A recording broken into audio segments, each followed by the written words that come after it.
Hi friends, మా వాళ్ళు ఇవాళ ఎగ్ కర్రీ కావాలన్నారు అండ్ ప్రిపరేషన్ కూడా వాళ్ళే స్టార్ట్ చేసేస్తారు. ఆనియన్స్ కట్ చేసేసి బాయిల్డ్ ఎగ్స్ మీద ఉన్న పొట్టు అయితే తీసేస్తున్నారు. ఎగ్ చుట్టూ నైఫ్తో చిన్నగా అయితే కట్ చేశాడు, ఉప్పు కారం బాగా పట్టడానికి. అండ్ టమాటాలు మరియు పచ్చిమిర్చి కూడా కట్ చేసేసాడు. స్టవ్ వెలిగించి ఎగ్స్ అయితే లైట్గా ఫ్రై చేశారు.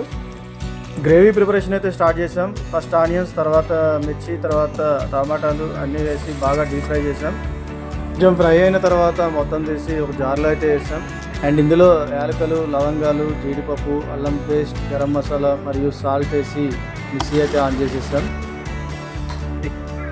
సో మా వాడైతే ఫైనల్ టచ్ ప్రిపరేషన్ స్టార్ట్ చేసేసాడు. కొంచెం ఆనియన్స్ వేసి గ్రైండ్ చేసుకున్న గ్రేవీని వేసి కళాయిలో ఫ్రై అయితే చేస్తున్నాడు.